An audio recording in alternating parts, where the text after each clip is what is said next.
Ошо чек ара аймактарында жашаган элдер ушундай чыр чатактардан улам көчүп кетүүгө аргасыз болуп жатат да. Анан ушул деги эле ушу чек ара маселесиндеги элдерди ошол жерде туруктуу кармыктырууга, ал жердеги элдин көйгөйүн чечиш үчүн эмне кылышыбыз керек? Биз биринчи суроо ушул болуп атат да.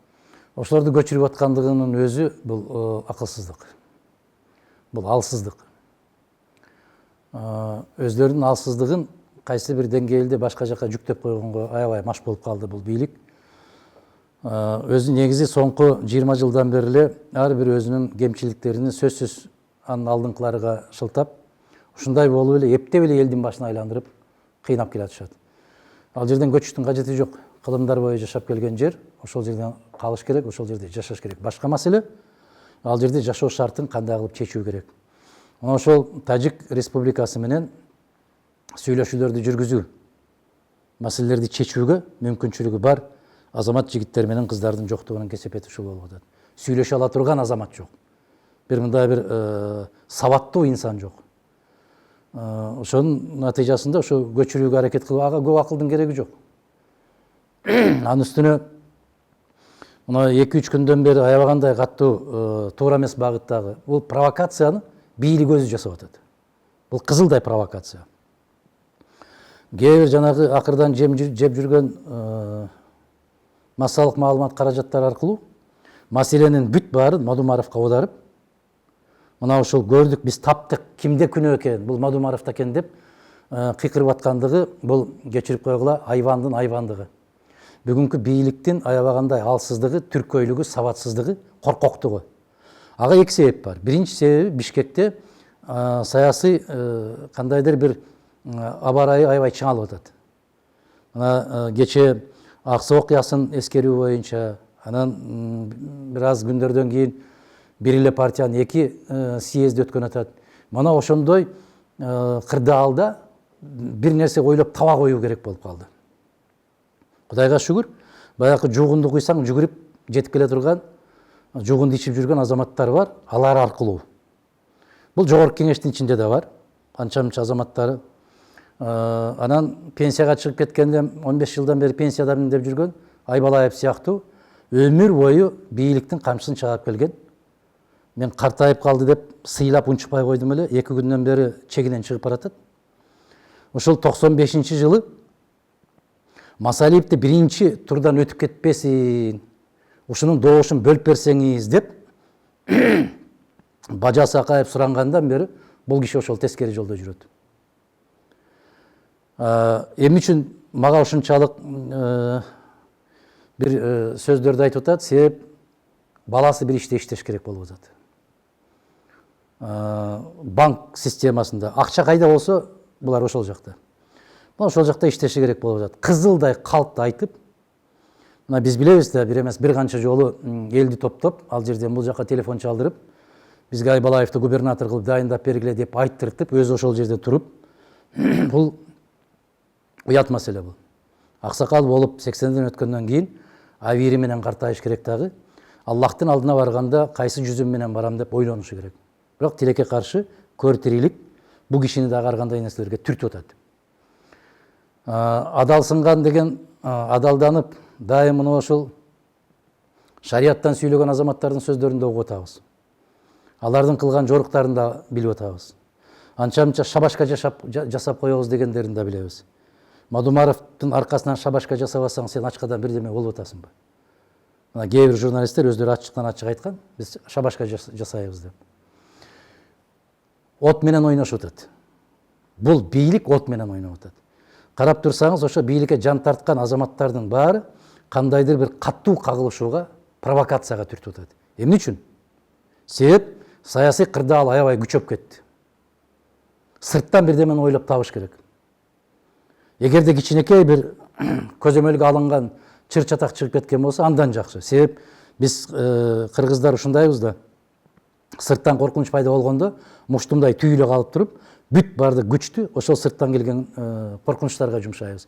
Мына ошондой аракетти, ошондой кырдаалды түзгөнгө аракет кылышып атат. Мен айтып атам, от менен ойноп атат. Токтотуш керек. Айбирсиз, арсыз бийликтин жасап аткан иши ушул болуп атат. Мадумаровду улам-улам кошуп айтып атканын себеби окуя маселен түшүнүктүү болуш үчүн окуя биздин Токмок шаарында болуп атса, Мадумаров чечкен маселе мындайча айтканда тиги Кара Балтада болуп атат. Экөөнүн эки башка айырмасы бар. Биринчиден. Экинчиден берип койгон деп. Бул түркөй, бул сабатсыз.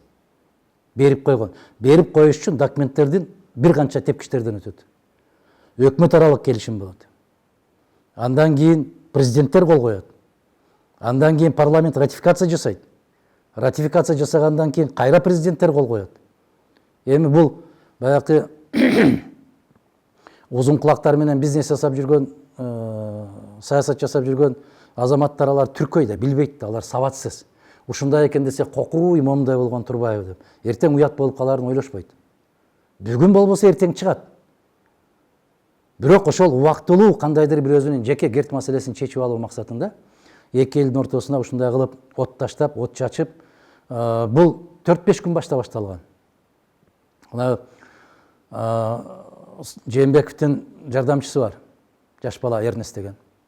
Ошол өзүнүн айылдашынан бир Кудайдан жөө качкандарды топтоп, фейк кылып, телефонго тартып, Мадумаров улам-улам элди козутуп атат деп, Мадумаров соңку 1 жылдан бери болсо айылына 2 жолу баргандыр. Улам-улам деп бир ажыга барып келген, совхоздун бүтүндөй малын жеп койгон Мамазайыр Ормонов деген бир Кудайдан жөө качкан бар. Ажымыш. Мен мүмкүнчүлүктөн пайдаланып, ошол Куршап чоң мечитинин аксакалдарына ыраазычылык билдирем. Кече жумада чакырып алып, аябай каттуу сөздөрдү айтыптыр. Ошол Мамазайыр деген киши дегенге да тилиң барбайт. Анын берген жообу бирөө гана болуптур. Айыл өкмөттөн сурагыла анын себебин. Менин тууганым болот. Мына ушул биздин жеткен деңгээлибиз ушул. Мына ушул фейк кылып, жалбырак деген интернет телевидение. Ошол жалган жалбырактын атын жамынып алып, ал боюнча жалбырактын жетекчилери да билдирүү жасады. Айырсыз, уятсыз. Мына ошол айыл өкмөткө буйрутма берип, анан өзү тымпыйып олтуруп, унчукпай эч нерсени билбей аткан болуп олтургандыгы, бул коркоктук. Бул алсыздык. Демек, жер эч кандай өткөн эмес. Алтынбек мырза, бир кумалак кум дагы бир томолок таш да өтпөйт. Муну эл билип коюш керек. Бир кумалак кум. Бул ачыктан ачык. Кече мен абдан ыраазычылык билдирем. Ошол мезгилде бир гана жолу сүйлөштүм эле. Андропов атындагы аскер институтун Москвадан алтын медаль менен бүтүп келген полковник Саид Иратов деген. Мына ошол жигит Айбалаевтан айырмаланып, түздөн түз чегара кызматынын жетекчиси болуп, чегара отрядтын командири болуп иштеген жигит. Мен ыраазычылык билдирем. Аябай так даана, нак полковник катарында негиздемени бериптир. Ошол маселе чечилгенде, бул башка маселе, бүгүн көтөрүлүп аткан башка. Ошол маселе чечилгенде, ошол ылжырап бар менен жоктун ортосундагы жүргөн губернаторлору дагы, акимдери дагы келип кучактап мени бетимден өбүп жиберишкен. Мына ошол мезгилде Исфара району, Тажикстандын. Ошонун акими аял киши кол коюп атканда ыйлап боздоп турган. Ыйлап боздоп, мен бүгүнкү күндөгүдөй көз алдымда турат. Эгер ошол телени тартып алган журналисттер болушу керек. Бирок тилекке каршы бүгүн чыгарбайт да, коркойт, титрейт. Ошол аял боздоп ыйлап турган. Биз буга барбашыбыз керек эле деп. Биз Тажикстан көп нерсени жоготуп атабыз деп боздоп ыйлап турган. Кийин чайга чакырганда мен айткам, мен сизди сыйлайм. Себеп сиз чыныгы журтуңуздун мекен сүйүүчү кыз экенсиз деп, азаматсыз деп. Бирок тынчтык болгон болсо, бул маселелер бара-бара акырын бардыгы чечилет деп. Ошондуктан баягы Айбалаевка окшогон, анан өзүн өзү өтө пакиза кылган, былжырап ар нерсени сүйлөп жүргөн журналисттерге, акылы жеткен жетпеген нерселерге шабашка жасап жүргөндөргө баса белгилеп айтып коет, эртең абириңер айрандай төгүлгөндө колуңарды жайып бересиңер. Биз эмне кылалы эми? Бизге ушинтип айтса ушундай деп түшүнүптүрбүз да. Биз кайдан билели? Күйөт экенсиң да, күйгөндөн айтканбыз да деп кайрадан колдорун жайып берип отурбасын. Ошону баары калтырап, титиреп, коркуп бул маселени чече албай келишкен. ошол Айбалаев да чече албай келген ошол жерде. Анын үстүнө ага кылмыш иши козголуп, ошол Баткенди өркүндөтүү боюнча бөлүнгөн акчаларды орун басар экөө башка жака жумшап коюп, анан кандай болуп кутулганын билбейм мен. Кутулуп, андан кийин баары бир ошол бизнес деген бизнес калат да. Булар баягы макалы бар. Көңгөн адат калабы, уйга жүгөн салабы деп. Булар көңгөн адаты. Дагы бир жолу айтарым, ошол эч кандай тиешеси жок маселеге Мадумаровду жармаштырып, өздөрүнүн жеке саясий маселесин чечиш үчүн булар арам бийлик. Дагы бир жолу баса белгилеп айтам. Биз ушул мезгилге чейин укуктук гана талапты коюп келдик эле. Укук бузулуп атат, мыйзам бузулуп атат дегендей. Мен макул эмесмин деген элдик кыймыл. Ошол жуманын аягына чейин акылдашып туруп, саясий талап койгонго өтүшүбүз күтүлүүдө. Саясий талабыбыз мынчалык арам, мынчалык элдин көзүн боёгон, мынчалык адилетсиз, коркок бийликтин кетишин талап кыла турган маселени күн тартибине коебуз. Архан Кемсанбаевич, мына ушул Атамбаев, Мадумаров, Текебаев сыяктуу лидерлер ушундай кырдаалда бийликтин баягы мыйзамсыз жүргүзүп аткан иш аракеттерин токтотуу үчүн мындай биригүүгө даярсыздарбы? Биригүүгө мен дайым айтып келгенмин, эгерде кандайдыр бир жеке инсандын кызыкчылыгы үчүн эмес, бүтүндөй мамлекеттин, бүтүндөй элдин кызыкчылыгы үчүн боло турган болсо, биринчи кезекте мен даярмын деп эчен жылдан бери айтып келатам. Менимче мынчалык даражадагы арам ойго кетип бараткан, өзүнүн жеке кызыкчылыгы үчүн эки мамлекеттин ортосуна от таштаганга бараткан бийликти токтотуу үчүн ким менен болсо дагы биригиш керек дагы. Ким менен болсо дагы. Ушул максат ушул боло турган болсо, биригүү керек дагы. Бул сыяктуу арам, мамлекетке, элге терс таасирин тийгизе турган бийликти мүмкүнчүлүк болушунча кетирүүгө аракеттерди жасаш керек.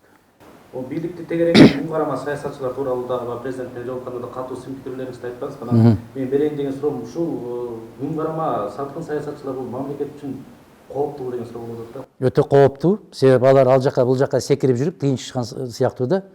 Бул дарактын буурчактары бүтүп калса, секирип аркы даракка өтүп кеткен. Ушулардын дагы күнү бүтүш керек. Буларды дагы эл билиши керек. Тилекке каршы 2005 жылдан бери ушул сыяктуу ары бери секирип жүргөн кыйынчышкандардын саясий, укуктук баа берилбегендигинин кесепетинен көрсө боло берет экен деген ой пайда болуп калгандагы. Бүгүн бул жака секирип, эртең бул жака секирип, мына ушул туруктуу ер азаматтарды бүгүнкү күндөн баштап биригүүгө чакырам мен. Бүгүнкү күч органдары, мына КГБ сыяктуу күч органдары мына ошо Аксы окуя сыяктуу мындай иш-чараларга бут тосуулар болуп жатканы муну аягы кандай болот? Жакшылык менен? Муну эч качан жакшылык менен бүтпөйт. Тилекке каршы кечээ Аксыны ушу эскерүүгө мына Бишкекке чакыргандан кийин гана Жээнбеков ал жака учуп барууга мажбур болду. Болбосо программасында жок эле ал. Ошол Аксы окуясы болуп атканда эки ооз сөз айтып коймок турсун, көздөрүн көрсөткөндөн коркуп отурушкан. Тескерисинче мына кечээ архивдик документтерди көрдүңөр. Президиумда отуруп алып, ошол Аксы окуясын талкуулап атса, мыскылдап күлүп, ушундай болуп отурушкан. Бүгүн эми эл үчүн күйгөн болуп чыга калгандан кийин, мына карабайсызбы, 17 жыл өтүп кетти. Ошол мезгилдеги 6 жашар балдар 23-кө чыкты. 8 жаштагы балдар 25-ке чыкты. Алар билбейт да. Булар ошол мезгилде баягы Акаевдин бийлигин коргоп, ошону колдоп, эч таптакырага жолотпостон, тескерисинче Аксы деп кыйкыргандагы биринчи Мадумаровдун үнүн бир да жерде жок. Булардын үнү да чыккан эмес. Булар эки ооз сөз кошуп да койгон эмес. Жаанды жаан, караңгы күндү караңгы түн дебестен, ошолордун жерге коюп атканда Аксы элинин эсинде бар. Биз ушу Абсамат Масалиевич, Бешебек Акоонович, Исмаил Исаакович, Ишенбай Кадырбеков, Алевтина Проненко, мына ушул сыяктуу депутаттар күн-түн ошол жерде жүргөнүбүздөн таптакыр булардын түшүнүгү жок. Бүгүн карасаң бүтүндөй баатыр болуп чыга келгендиги абийирсиздик, жүзүнүн жоктугу. Булар ойлоп атат, тарыхты ушундай кылып бурмалап койсок болот деп. Бурмалай албайт. Бурмалай албайт. Эрте кечпи баары бир жарк этип, маселе качан башталган, эмнеден башталган деген ушундай иликтөөлөр чыгат. Аксы окуясы ар бир мүнөт сайын жазылган окуялары бар. Кечээ теледен көрсөтүп аткан документалдуу кадр менде 3 күбө бар. Биринчи кезекте Мадумаровдун колуна тийген түнү менен. Биз аны кандай кылып көбөйткөнбүз, кантип көчүргөнбүз. Биз өмүрүбүздү ортого салып коюп, ушуну көбөйтүп элге жеткиргенге аракет кылганбыз. Ошондо жогорку кеңеште көрсөтөбүз дегенде бүгүнкү аксы үчүн күйүп барып, калпагын кийип алып ал жерге өтө катуу капы болуп тургандар буту менен, колу менен, тырмагы менен каршы болушкан ошолорду көрсөтүүгө. Алар тескерисинче биз менен күрөшкөн. Мына ошол жерге дагы жанагы коомдук фонддон түзүлгөн ошол эстеликти тургузганбыз. Ар бирибиз өзүбүз акчабызды бергенбиз. Ошону Казакстандан тартып келген Бекназаров жанагы ташты. Ошол жерге коюп атканда дагы не деген кыйынчылыктарга туш келгенбиз. Бирөөлөрдүн агасы ошондо губернатор эле. Бүгүнкү президент болуп отурган азаматтардын. Ошондо жыйын жыйнайбыз, Куран окутабыз дегенде кадимкидей таяктар менен кубалап жүргөн азаматтар эле булар. Бүгүн барып эми көзүнөн жаш чыкпаса да Куран окуп калганы көрдүңүзбү? Кандай жараткан ушунчалык чебер зат чөгөлөтүп коет. Тарыхтын алдында көбүн чөгөлөтөт дагы. Чындыктын алдында дагы көбү чөгөлөйт. Кудай буйрса бул күндөрдү көрөбүз. Атамбаевдин ушу кайрадан саясатка аралашкан, парламенттик шайлоого катышам деп аткан билдирүүлөрүн кандай кабыл? Эгерде ушундай башаламандыкты токтотуу үчүн күрөшөм деген болсо мен колдойм. Мен туура кабыл алам. Кечээ болгондо дагы мен айттым эле, эртеби кечпи элден кечирим сурайт деп. Эсиңиздерде барбы? Эртеби кечпи, мен Атамбаевдин мүнөзүн жакшы билем. Эртеби кечпи чыдабай, баары бир ичиндеги абир чыдатпай, кыргыз элинен кечирим сурайт деп айтканмын. Тилекке каршы мен 15-жылдан бери көрүшө элекмин. Атамбаев менен 15-жылдан бери сүйлөшө элекмин. Ошондо баягы парламенттик шайлоо бүткөндөн бери кечээ мен анча-мынча сөздөрдү мен азыр даарыланып атам. Сиздин суранышыңыз боюнча гана келип отурам, өзүңүз күбөсүз. Кечээки сөздөрүн уккандан кийин, эгерде ошол сөздөрүн ишке ашырам деген болсо, жалгыз эле Мадумаров эмес, бүгүнкү күндө Кыргызстандын баса көпчүлүгү, дээрлик көпчүлүгү бүгүнкү туура эмес жолго бараткан. Бүгүн токтотпосоң эртең кеч болот. Биз мына токтот деп мыйзамдын чегинен чыкпайбыз, конституциялык укуктан чыкпайбыз деп Акаев 14 жыл мамлекетти талкалаганча күтүп отурдук. Токтот деп. Кийинки президент Бакиев туура эмес жолго түшкөндө, мына мен 2 жолу өз арызым менен эшик тээп чыгып кеткен киши катары айтайын. Убагында токтотуу керек бардык нерсени. Кеткенден кийин баатыр болуштун кереги жок. Мына мен Атамбаевка 6 жыл айгышкан оппозиция болдум. 6 жыл аябагандай каттуу оппонент болдум. Бүгүн Атамбаев менен күрөшүүгө мен эч кандай мындай бир себебим жок. Себеби ал пенсионер. Эгерде ошол пенсияга чыгып алып, мен туура эмес жасадым, туура эмес жасаган ишимди кайрадан өзүм оңдошум керек деген болсо, эгерде ушул максат бир болгон болсо, эмне үчүн кызматташканга болбойт? Муну мен бүгүн айтып аткан жокмун. Муну 10 жылдан бери айтып келатам. Максат бир болсо, ким болсо ошол болсун, аны менен кызматташканга даярбыз деп. Ошондуктан кечээки элден сураганы жарым жартылай болуп калды. Мен ушу кишини кызматка алып келгеним үчүн кечирим сурайм деди. Анын уландысы болуш керек эле. Мыйзамдарды бузуп, конституцияны бузуп, досум президент болсун деп, көптөгөн мыйзамдарды бузуп койгонум үчүн кечирим сурайм деп койсо, толугураак болмок. Тилекке каршы. Бул дагы айтаар күндөр келер. Мен ушу бир жыйынтыктоо сурам бар, Азамат Сомбаевич. Муреке Гавай ТВга берген маегиңизди дагы көрдүм. Анан менде бир мындай ушундай бир суроо болуп атат. Ошол жанагы келишимби, протоколбу, ошонун мындай мааниси эмне болгон? Мен ошого мындай жооп албай атам. Мааниси мындай да, Алтынбек мырза, бул баягы талаш жер болуп аткандан кийин аны кыргыз мамлекеттик каттоо кызматына барып көрсөңөр да болот. Бүгүнкү күндө ошол жер кайда болуп турат? Биз тез унутабыз да. Баягы 1 килограмм күрүч алып баратса да, 1 килограмм шекер алып баратса да, 5 килограмм un алып баратса дагы, биздин кыргыз кыз келиндерин чечиндирип алып ошол жерде кыйнап, текшерип, ошол жерге чек ара посттун күзөтүн коюп алышкан. Бир тараптуу. Же согушуу керек, же келишимге келүү керек. Ошол эле учурда тажиктер бизден көз каранды. Эмнеден көз каранды? Өзбекстан аркылуу электр энергиясын алып өтпөш үчүн Баткен Канибадам деген электр сымын тартуу керек. Ал тажиктердин жери. Биз айттык, силер сым тартасыңар, биз көпүрө курабыз. Көпүрөөнү дагы кыргыз бир тыйын короткон жок. Эл аралык уюмдар менен көпүрө курулду. Кече Айбалаев айтып аткан анклав, накты анклав ошондо болмок. Ошондо анклав болуп турмак. Айбалаев губернатор болуп турганда анклав болуп калган ошол жер. Эми бүгүн келип чечилип калган маселени көкүрөк кагып атканы аксакалга абийир алып келбейт. Өз абийир өзүндө болсун. Элдин алдында жооп бербесе дагы жараткандын алдына барганда жооп берет бул киши. Биз ушундай деген келишимге келдик. Келиңиздер, биздин жер деп аткан силерде турат, силердин жер деген бизде турат, талаш карта боюнча. Бизден акылдуу, бизден эстүү, бизден мыкты азаматтар келет. Ошолор чечилгенге чейин биз аласа бересени турмуш токтобойт. Ыйлап сыктап аткан эки тараптагы элди маселесин бүгүн чечишибиз керек. Кече мына полковник Яратов айткандай, жоопкерчиликти жеке мен өзүм алам. Мага ошол жактагы жашап аткан 200 миңдей элдин тагдыры бүгүн керек. Качан чечилет, кантип чечилет, 50 жыл өтөбү, 100 жыл өтөбү, ага чейин дагы ким бар ким жок. Келиңиздер, силердин жериңер менен бирме-бир. Эгер кийин силер баш тартып кетсеңер, анда силердин жасаган ишиңер бизде калат. Бул аябагандай мыкты, өтө пайдалуу, кыргыз мамлекети үчүн пайдалуу болгон чечим. Тарых далилдейт.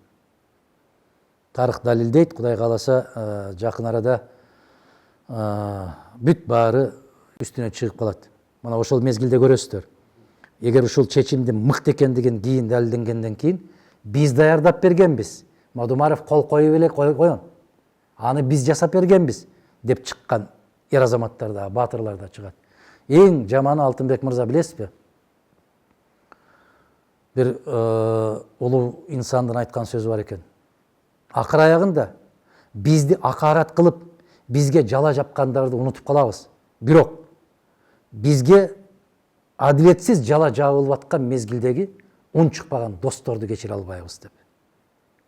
Мен эмне үчүн айтып атам? Ошол мезгилдеги атка минерлер, ошол мезгилдеги аксакалдар баары жыйылып, Адахан Мадумаровду куттуктап, көтөрүп, башыма калпак кийгизип, үстүмө чапан жаап, сиз болбосоңуз бул маселе чечилбейт эле. 100 миңдеген ыйлап жаткан элдин көз жашын кургаттыңыз. Атаңызга рахмат деп бата берген азаматтардын бүгүн унчукпай жаткандыгы өкүнүчтүү.